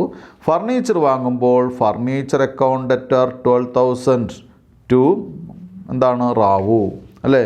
Furniture account debtor 12,000 to Rao's account 12,000. അടുത്തത് 23ാം തീയതി റിട്ടേൺഡ് ഗുഡ്സ് വർത്ത് ₹800 ടു മാനോന് 800 രൂപയുടെ ഗുഡ്സ് എന്ത് ചെയ്തു, റിട്ടേൺ ചെയ്തു. അപ്പോൾ മാനോന് 800 രൂപയുടെ ഗുഡ്സ് റിട്ടേൺ ചെയ്തു എന്ന് പറയുമ്പോൾ നമ്മൾ എന്താ വരിക, ജേണൽ എൻട്രി എന്താ എഴുതുക, Manon's account debtor to purchase return അല്ലേ. Manon's account debtor to purchase return amount എത്രയാണ്, 800. 25th 25ാം തീയതി withdrew cash ₹4,000 and goods worth ₹200 for private use. അപ്പോൾ 25ാം തീയതിയിലത്തെ കാര്യം നമ്മൾ നന്നായിട്ട് ശ്രദ്ധിക്കണം. എന്താണ്, 4000 രൂപ ക്യാഷും 200 രൂപയുടെ ഗുഡ്സും നമ്മൾ എന്ത് ചെയ്തു, വിഡ്രോ ചെയ്തു. എന്തിനു വേണ്ടിയിട്ടാണ്, പേഴ്സണൽ യൂസിന് വേണ്ടിയിട്ടാണ് അല്ലേ. പേഴ്സണൽ യൂസിന് വേണ്ടി നമ്മളങ്ങനെ വിഡ്രോ ചെയ്യുമ്പോഴുള്ള ജേണൽ എൻട്രിയിൽ വേറെ വ്യത്യാസമൊന്നുമില്ല. രണ്ടും കൂടിയാണെങ്കിലും അതെന്താണ്, ഡ്രോയിങ്സ് ആണ്. അപ്പോൾ എന്തായിരിക്കും ജേണൽ എൻട്രി എഴുതുക, ഡ്രോയിങ്സ് അക്കൗണ്ട് ഡെറ്റർ. രണ്ട് എമൗണ്ടും കൂടിയിട്ട് എത്രയാണ്. ഇവിടെ ചെറിയൊരു പ്രിൻറ്റിങ് മിസ്റ്റേക്ക് ഞാൻ വായിച്ചതിൽ ചെറിയൊരു മിസ്റ്റേക്ക് വന്നിട്ടുണ്ട്. ഗുഡ്സ് വർത്ത് ₹2,000 ആണ്, ഇതിൽ 200 ആണ് എഴുതിയിട്ടുള്ളത്. അപ്പോൾ 2,000 ആണ് കേട്ടോ. അപ്പോൾ 4000 രൂപയുടെ ക്യാഷും അതുപോലെ തന്നെ 2000 രൂപയുടെ ഗുഡ്സും വിഡ്രോ ചെയ്തു. അപ്പോൾ ജേണൽ എൻട്രി എഴുതുമ്പോൾ സ്വാഭാവികമായിട്ടും ഡ്രോയിങ്സ് അക്കൗണ്ട് ഡെറ്റർ എത്രയാണ്, രണ്ടും കൂടി കൂട്ടിയിട്ടുള്ള എമൗണ്ട് എഴുതുക 6,000. To cash account 4,000. To purchases അല്ലെങ്കിൽ സ്റ്റോക്ക് എന്തായാലും കുഴപ്പമില്ല, ടു പർച്ചേസസ് അക്കൗണ്ട് 2,000. അങ്ങനെ എഴുതി വയ്ക്കുക. അപ്പോൾ ഡ്രോയിങ്സ് എത്രയാണ്, 4000 + 2000 എത്രയാണ്, 6000 രൂപയാണ് ടോട്ടൽ ഡ്രോയിങ്സ്. അതിൽ 4000 രൂപ ക്യാഷും 2000 രൂപ എന്തുവാണ്, പർച്ചേസ് ഗുഡ്സ് ആയതുകൊണ്ട് പർച്ചേസ് എന്ന് എഴുതും. സ്റ്റോക്ക് എന്ന് എഴുതിയാലും തെറ്റില്ല. 26ാം തീയതി received cash from Jeevan. Received cash from Jeevan എന്ന് പറയുമ്പോൾ 4250 രൂപയാണ്. 4250 രൂപ എന്ന് പറയുമ്പോൾ in full settlement of his account. അപ്പോൾ ജീവൻ്റെ അക്കൗണ്ട് നോക്കുക. നേരത്തെ നമുക്കത് മനസ്സിലാവും. നേരത്തെ 5000 രൂപയാണ് ജീവന്. 17ാം തീയതി ജീവന് നമ്മൾ ക്രെഡിറ്റ് ആയിട്ട് ഗുഡ്സ് സെയിൽ നടത്തിയത് എത്രയാണ്, 17,000 രൂപയാണ്. അത് കഴിഞ്ഞ് ജീവൻ എന്ത് ചെയ്തു, ഗുഡ്സ് 500 രൂപ, 5000 രൂപയാണ്. 17ാം തീയതി 5000 രൂപയുടെ ഗുഡ്സാണ് ക്രെഡിറ്റ് സെയിൽസ് നടത്തിയത്. അത് കഴിഞ്ഞ് 500 രൂപയുടെ ഗുഡ്സ് ജീവൻ റിട്ടേൺ ചെയ്തു. അപ്പോൾ അദ്ദേഹം തരാനുള്ള എമൗണ്ട്, ബാലൻസ് എമൗണ്ട് 4,500 ആണ് അല്ലേ. അതിൽ 4,250 ആണ് എന്ത് ചെയ്ത്, റിസീവ് ചെയ്ത്. അത് ഫുൾ സെറ്റിൽമെൻറ്റ് എന്ന് പറയുമ്പോൾ അവിടെ എത്രയാണ്, 4250 രൂപ ക്യാഷും 250 രൂപ എന്താണ്, ഡിസ്കൗണ്ടാണ്. അപ്പോൾ എങ്ങനെ എഴുതണം, cash account debtor 4,250, discount allowed account debtor 250, to Jeevan's account എത്രയാണ്, 4,500. ജീവൻ എത്രയാണ്, 4500. 29ാം തീയതി മാനോൺസ് അക്കൗണ്ട്, അത് 29ാം തീയതിയിലത്തെ ട്രാൻസാക്ഷൻ ഇതാണ്. Issue cheque for ₹9,000 to Manon in full settlement എന്നാണ് പറഞ്ഞിട്ടുള്ളത് അല്ലേ. അപ്പോൾ മാനോൻ്റെ കയ്യിൽ നിന്ന് പർച്ചേസ് ചെയ്തിട്ടുള്ളത് നോക്കുക, 20ാം തീയതിയാണ് പർച്ചേസ് ചെയ്തിട്ടുള്ളത്. എത്രയാണ് പർച്ചേസ് ചെയ്തിട്ടുള്ളത്, 10,000 നമ്മൾ വാങ്ങിയിട്ടുണ്ട് അല്ലേ. അതിനുശേഷം മാനോന് നമ്മൾ എത്ര റിട്ടേൺ ചെയ്തിട്ടുണ്ട്, 800 രൂപയുടെ ഗുഡ്സ് റിട്ടേൺ ചെയ്തിട്ടുണ്ട് അല്ലേ. അപ്പോൾ 10,000-ൽ നിന്ന് 800 കുറച്ചാൽ 9,200 റുപ്പീസാണ് നമ്മൾ മാനോന് കൊടുക്കാനുള്ളത് അല്ലേ. അതിൽ നമ്മളിപ്പോൾ കൊടുക്കുന്നത് എത്രയാണ്, 9,000 ആണ് കൊടുക്കാനുള്ളത്. അപ്പം മാനോന് കൊടുക്കാനുള്ളത് 9,200 രൂപയാണ്. അതിൽ കൊടുക്കുന്നത് 9,000 രൂപയാണ്. അപ്പോൾ ഡിസ്കൗണ്ട് റിസീവ്ഡ് എത്രയാണ്, 200 ആണ് അല്ലേ. അങ്ങനെ തന്നെ എഴുതണം. എന്താണ്, Manon's account debtor 9,200 to cash account. Cash നമ്മൾ ചെക്കാണ് കൊടുക്കുന്നത് നോക്കുക, ചെക്കാണ് കൊടുക്കുന്നത്. അപ്പോൾ എന്ത് ചെയ്യുക, to bank account 9,000 to discount received 200 അല്ലേ. ഡിസ്കൗണ്ട് റിസീവ്ഡ് 200 വരാനുള്ള കാരണം എന്താ, 10,000-ൽ നിന്ന് 800 എന്താണ്, റിട്ടേൺഡ് ഗുഡ്സാണ്. വീണ്ടും എന്താണ്, 9,000 കുറയ്ക്കുമ്പോൾ ബാലൻസ് ഉള്ള 200 രൂപ നമുക്ക് എന്തായിട്ട് ട്രീറ്റ് ചെയ്യാം, ഡിസ്കൗണ്ട് റിസീവ്ഡ് ആയിട്ട് ട്രീറ്റ് ചെയ്യാം. ഇനി 30ാം തീയതി പെയ്ഡ് സാലറീസ് ₹300. പെയ്ഡ് സാലറീസ് ₹300 എന്ന് പറഞ്ഞാൽ ക്യാഷ് ട്രാൻസാക്ഷനാണ്.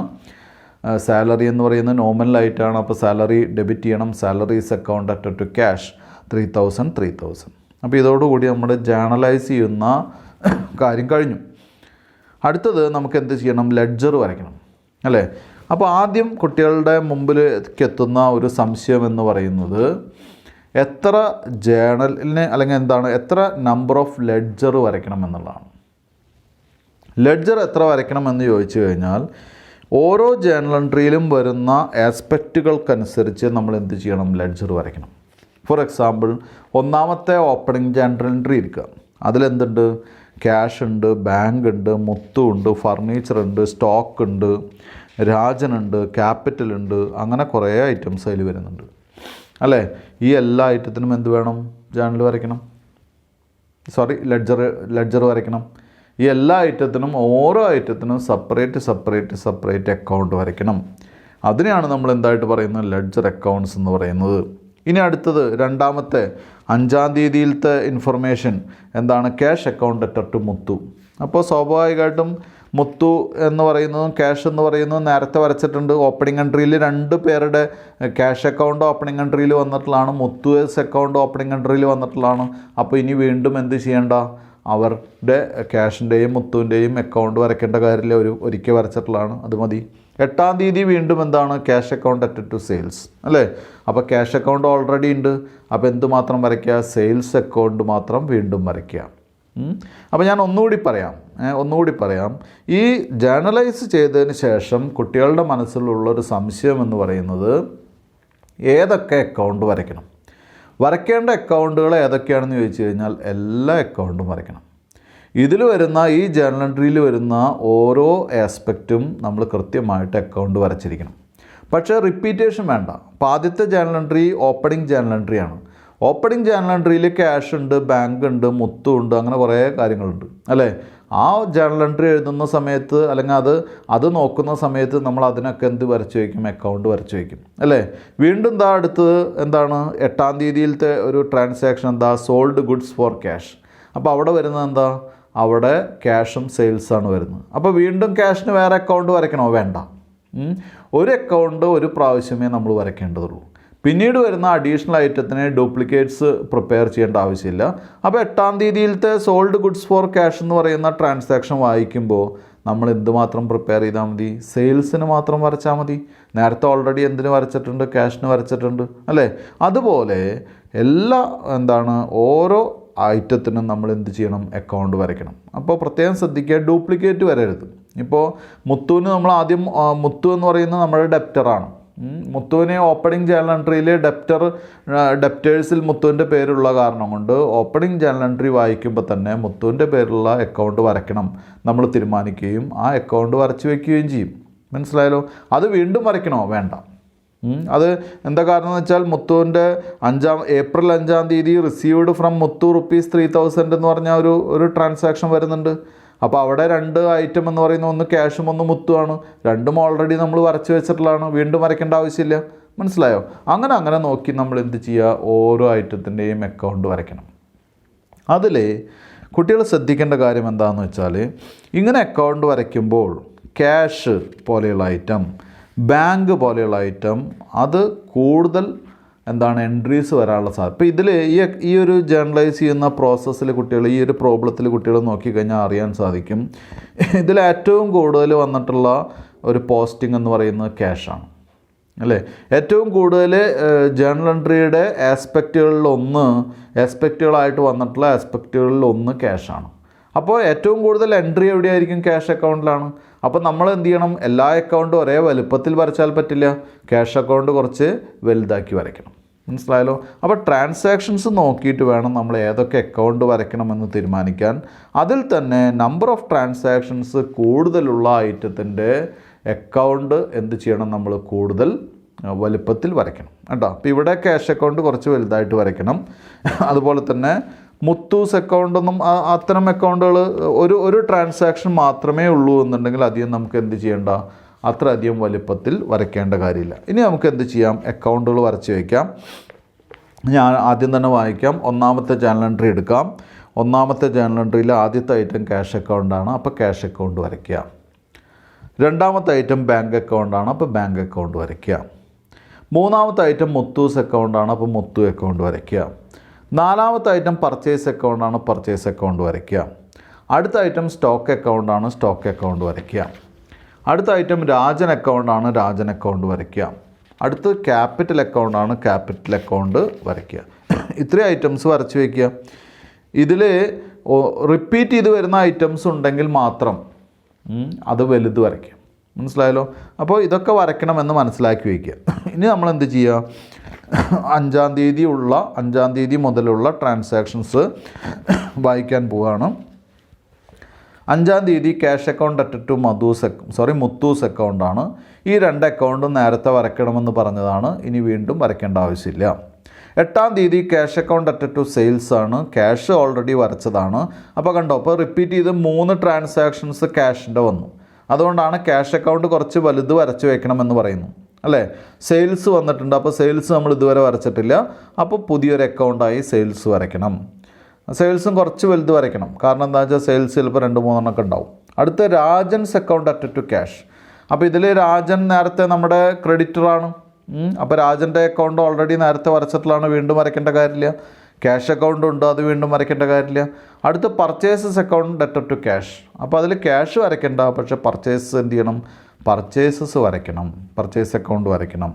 അടുത്ത് ജീവൻസ് അക്കൗണ്ട് അറ്റ് സെയിൽസ്. അപ്പോൾ സെയിൽസ് ഓൾറെഡി സെയിൽസ് അക്കൗണ്ട് ഉണ്ട്, അത് വരയ്ക്കേണ്ട. ജീവൻ എന്ന് പറയുന്ന ആളുടെ പേരിലെ അക്കൗണ്ട് വരയ്ക്കണം, ജീവൻസ് അക്കൗണ്ട് വരയ്ക്കണം. അടുത്തത് 19 തീയതി സെയിൽസ് റിട്ടേൺസ് അക്കൗണ്ട് അറ്റ് ജീവൻ. അപ്പോൾ സെയിൽസ് റിട്ടേൺ അക്കൗണ്ട് വരയ്ക്കണം. ജീവൻ നമ്മൾ ഓൾറെഡി വരച്ച് വെച്ചിട്ടുള്ള അക്കൗണ്ടാണ്.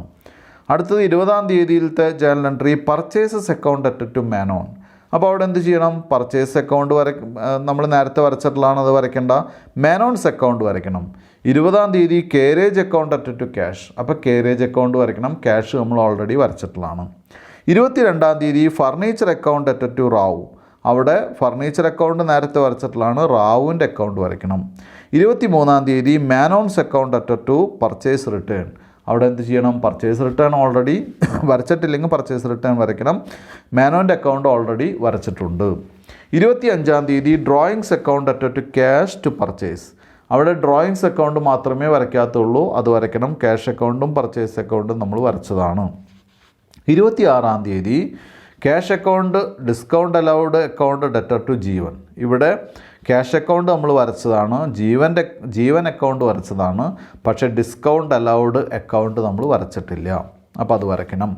29 തീയതി എന്ത് ചെയ്യുക, മാനോൺസ് അക്കൗണ്ട് നമ്മൾ നേരത്തെ വരച്ചതാണ്. ടു ബാങ്ക് അക്കൗണ്ട് നമ്മൾ നേരത്തെ വരച്ചതാണ്. ടു ഡിസ്കൗണ്ട് റിസീവ്ഡ് എന്ന് പറയുന്ന അക്കൗണ്ട് നമുക്ക് വരയ്ക്കണം. അത് സെപ്പറേറ്റ് നോട്ട് ചെയ്ത് വരയ്ക്കണം. 30 തീയതി സാലറീസ് അക്കൗണ്ട് അറ്റ് ക്യാഷ്. ഇതിൽ ക്യാഷ് നമ്മൾ ഓൾറെഡി വരച്ചിട്ടുള്ളതാണ്, എന്ത് മാത്രമേ വരയ്ക്കേണ്ടതുള്ളൂ, സാലറീസ് അക്കൗണ്ട് മാത്രമേ വരയ്ക്കേണ്ടതുള്ളൂ. മനസ്സിലായല്ലോ. അപ്പോൾ ഇത്രയും നേരം വായിച്ചതിൽ നിന്ന് കുട്ടികൾക്ക് മനസ്സിലായിട്ടുണ്ടാവും എന്താണ്, നമ്മൾ ഒരുവിധം എല്ലാം അല്ലെങ്കിൽ എന്താണ് ഇതിൽ വരുന്ന എല്ലാ ഐറ്റംസിൻ്റെയും എന്ത് വരയ്ക്കണം, അക്കൗണ്ട്സ് കൃത്യമായിട്ട് വരയ്ക്കണം. മനസ്സിലായോ. അത് മാത്രമല്ല, ചില റിപ്പീറ്റ് ചെയ്ത് വരുന്ന അക്കൗണ്ടുകൾ, ഫോർ എക്സാമ്പിൾ ക്യാഷ് പോലെയുള്ള അക്കൗണ്ടുകൾ കൃത്യമായിട്ട് എന്ത് ചെയ്യണം, കുറച്ച് വലുതാക്കി അക്കൗണ്ട് വരയ്ക്കുക തന്നെ വേണം. മനസ്സിലായല്ലോ. ഇങ്ങനെയാണ് നമ്മൾ അതിൻ്റെ പ്രാരംഭമായിട്ട് ചെയ്യേണ്ടത്. ഇനി നമുക്ക് ജസ്റ്റ് ഒരു ജേർണൽ എൻട്രി, ഞാൻ നേരത്തെ ഒരു ജേർണൽ എൻട്രി പോസ്റ്റ് ചെയ്ത് കാണിച്ചിരുന്നു കുട്ടികൾക്ക്. അതുപോലെ നമുക്ക് ജസ്റ്റ് ഒരു ജേർണൽ എൻട്രി പോസ്റ്റ് ചെയ്ത് കാണിക്കാം. അപ്പം നമുക്കൊരു ട്രാൻസാക്ഷൻ എടുത്ത് നോക്കാം. അപ്പോൾ ഒന്നാമത്തെ ട്രാൻസാക്ഷനിലെ കുട്ടികൾ ശ്രദ്ധിക്കുക, ഇവിടെ നമുക്ക് കോമ്പൗണ്ട് ജേർണൽ എൻട്രി എന്ന് പറയാം. കാരണം ഒന്നാമത്തെ ജേർണൽ എൻട്രിയിൽ ക്യാഷ്, ബാങ്ക്, മുത്തു, ഫർണിച്ചർ, സ്റ്റോക്ക്, അതുപോലെ തന്നെ ഇത്ര ഐറ്റംസ്. ഇപ്പോൾ എത്രയായി, 1 2 3 4 5 ഡെബിറ്റാണുള്ളത്. 5 ഡെബിറ്റും 2 ക്രെഡിറ്റാണ് ഒന്നാമത്തെ ജേർണൽ എൻട്രിയിലുള്ളത്. അപ്പോൾ ഈ 5 ഡെബിറ്റ് ആസ്പെക്റ്റുകൾക്കും 2 ക്രെഡിറ്റ് ആസ്പെക്റ്റുകൾക്കും എന്ത് വേണം, നമ്മൾ അക്കൗണ്ട് വരയ്ക്കണം. ഫോർ എക്സാമ്പിൾ, ഒന്നാമത്തെ ഐറ്റം ക്യാഷ് അക്കൗണ്ടാണ്. അപ്പോൾ ക്യാഷ് അക്കൗണ്ടിന് നമ്മൾ എന്ത് വരയ്ക്കാൻ വേണം, ഒരു ക്യാഷ് അക്കൗണ്ട് വരയ്ക്കാം. ക്യാഷ് അക്കൗണ്ട് വലുത് വേണമെന്ന് പറഞ്ഞു, കൃത്യമായിട്ട് വേണമെന്ന് പറഞ്ഞു. അപ്പോൾ നമുക്ക് എക്സാമ്പിൾ എങ്ങനെ വരയ്ക്കുമെന്ന് നോക്കാം. ലെഡ്ജർ എന്നുള്ള ഹെഡിങ് കൊടുക്കുക, ക്യാഷ് അക്കൗണ്ട് എന്നുള്ള ഹെഡിങ് കൊടുക്കുക. 8 കോളമുള്ള 2 സൈഡിലും ഈക്വൽ ആയിട്ടുള്ള 4 കോളംസ് ഉള്ള ഒരു ലെഡ്ജർ കുട്ടികൾ വരയ്ക്കുക.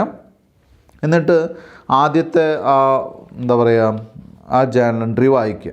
ജേർണൽ എൻട്രി വായിക്കുമ്പോൾ കുട്ടികൾ ശ്രദ്ധിക്കേണ്ടത് ക്യാഷ് അക്കൗണ്ട് ഡെറ്റർ 16,000 എന്നാണ്. അത് ഓപ്പണിംഗ് ബാലൻസ് ആണ്, ഓപ്പണിംഗ് എൻട്രിയാണ് അല്ലേ. അത് തുടങ്ങുന്ന സമയത്ത് തന്നെ എന്ത് എഴുതുക, ഓപ്പണിംഗ് ബാലൻസ് എഴുതുക. നമുക്ക് ഡെബിറ്റ് സൈഡിൽ ഡേറ്റ് എഴുതുക 2019 April 1 എന്ന് പറഞ്ഞ് ഡെബിറ്റ് എഴുതുക. Balance brought down. കാരണം അത് കഴിഞ്ഞ വർഷത്തെ ക്യാഷ് അക്കൗണ്ട് ക്ലോസ് ചെയ്തിട്ടുള്ള ബാലൻസ് ഓൾറെഡി ഈ വർഷത്തേക്ക് നമുക്ക് ഓപ്പണിംഗ് ഡേറ്റിലേക്ക് ഇടുന്നതാണ്. കഴിഞ്ഞ വർഷത്തേക്ക് ക്ലോസ് ചെയ്യുമ്പോൾ എന്താണ് ബാലൻസ് ക്യാരി ഡൗൺ എന്ന് പറഞ്ഞിട്ടാണ് ക്ലോസ് ചെയ്യാമെന്ന് നേരത്തെ പറഞ്ഞു അല്ലേ. അതിപ്പോൾ ഓപ്പണിംഗ് ജേർണൽ എൻട്രി ആയതുകൊണ്ട് ഇവിടെ എങ്ങനെ വരും? ക്യാഷ് അക്കൗണ്ടിലെ ടു ബാലൻസ് ബ്രോഡ് ഡൗൺ എന്ന് പറഞ്ഞ് 16,000 എഴുതി വയ്ക്കുക. മനസ്സിലായല്ലോ? ബാലൻസ് ബ്രോഡ് ഡൗൺ എന്ന് പറഞ്ഞ് 16,000 എഴുതി വയ്ക്കുക. ഇനി നമുക്ക് എന്ത് ചെയ്യുക? ആദ്യത്തെ ട്രാൻസാക്ഷൻ ആയിട്ടുള്ള 5-ാം തീയതിയിലത്തെ കാര്യം നോക്കാം. അവിടെ എന്താ പറഞ്ഞിട്ടുള്ളത്? റിസീവ്ഡ് ഫ്രം മുത്തു ₹3,000 അല്ലേ. അപ്പോൾ റിസീവ്ഡ് ഫ്രം മുത്തു ₹3,000 എന്ന് പറയുമ്പോൾ അവിടെ 2 ആസ്പെക്റ്റാണ്. ക്യാഷ് വന്നു, ആരാണ് തന്നത്? മുത്തു ആണ്. നമ്മൾ നേരത്തെ ജേർണൽ എൻട്രി എഴുതി വെച്ചിട്ടുണ്ട്. എന്താണ് ജേർണൽ എൻട്രി? 5-ാം തീയതിയിലത്തെ ജേർണൽ എൻട്രി ഇതാണ്, ക്യാഷ് അക്കൗണ്ട് ഡെറ്റർ ടു മുത്തു അല്ലേ. അപ്പോൾ ഞാൻ നേരത്തെ പറഞ്ഞ അനുസരിച്ച് ക്യാഷ് അക്കൗണ്ട് ഡെറ്റർ മുത്തു എന്ന് പറയുന്ന ജേർണൽ എൻട്രി വരുമ്പോൾ ആദ്യത്തെ ആസ്പെക്റ്റ് ആയിട്ടുള്ള ഡെബിറ്റ് ആസ്പെക്റ്റ് ആയിട്ടുള്ള ക്യാഷ് എടുക്കുക. നമ്മൾ ക്യാഷ് എടുക്കുക എന്ന് പറഞ്ഞാൽ ആ അക്കൗണ്ട് എടുക്കുക. ഇപ്പോൾ നമ്മുടെ കയ്യിൽ മുമ്പിലുള്ള അക്കൗണ്ട് അതാണല്ലോ, ക്യാഷ് അക്കൗണ്ട് ആണല്ലോ. അതെടുത്തു. എന്നിട്ട് എന്ത് ചെയ്യുക? ഡേറ്റ് എഴുതുക. ഏപ്രിൽ 5-ാം തീയതി ഡേറ്റ് എഴുതുക. ടു മുത്തു എന്ന് പറഞ്ഞിട്ട് എത്ര കൊടുക്കുക? 3,000 ഡെബിറ്റ് ചെയ്യാം അല്ലേ. ഇനി അടുത്ത ആസ്പെക്റ്റ് ഉണ്ട്. അടുത്ത ആസ്പെക്റ്റ് എന്താ? മുത്തുവിൻ്റെ അക്കൗണ്ട് എടുക്കുക. അപ്പോൾ താഴെ മുത്തുവിൻ്റെ അക്കൗണ്ട് വരയ്ക്കുക. മുത്തുവിൻ്റെ അക്കൗണ്ട് വരച്ച് മുത്തുവിൻ്റെ അക്കൗണ്ടിൽ എന്ത് വരും? ഡേറ്റ് ഒക്കെ എഴുതിയതിന് ശേഷം ബൈ ക്യാഷ് എന്ന് പറഞ്ഞ് 3,000 രൂപ മുത്തുവിൻ്റെ അക്കൗണ്ടിൽ എഴുതുക. ഇങ്ങനെയാണ് പോസ്റ്റ് ചെയ്ത് പോകുന്നത്. എന്തായാലും നമുക്ക് പോസ്റ്റിങ് കൃത്യമായിട്ട് പഠിക്കേണ്ടതുണ്ട്, കുറച്ച് ശ്രദ്ധിച്ച് പഠിക്കേണ്ടതുണ്ട്. കാരണം ജേർണൽ കഴിഞ്ഞാൽ പിന്നെ ഏറ്റവും ഇമ്പോർട്ടൻ്റ് ആയിട്ടുള്ളൊരു ടോപ്പിക് എന്ന് പറയുന്നത് ലെഡ്ജറാണ്. ജേർണലും ലെഡ്ജറും ഒക്കെ തന്നെയാണ് നമുക്ക് ബേസിക് ആയിട്ടുള്ള പാഠങ്ങൾ. അത് തന്നെയാണ് നമ്മൾ ഉറപ്പിച്ച് പഠിക്കേണ്ടതും. അത് കഴിഞ്ഞ് മറ്റ് കാര്യങ്ങൾ, പോസ്റ്റിംഗ് കാര്യങ്ങളൊക്കെ വളരെ ഈസി ആയിട്ടുള്ള കാര്യങ്ങളാണ്. അപ്പോൾ ലെഡ്ജർ പോസ്റ്റിംഗ് എന്താണെന്ന് കൃത്യമായിട്ട് കുട്ടികൾ പഠിച്ചിരിക്കണം. അത് വളരെ വളരെ ഇമ്പോർട്ടൻ്റ് ആയിട്ടുള്ള കാര്യമാണ്. അപ്പോൾ എന്തായാലും ഈ ക്ലാസ് ഞാനിവിടെ നിർത്തുകയാണ്. നമുക്ക് പോസ്റ്റിംഗ് അടുത്ത ക്ലാസ്സിൽ വളരെ ഡീറ്റെയിൽ ആയിട്ട് തന്നെ ഡിസ്കസ് ചെയ്യാം. Thank you.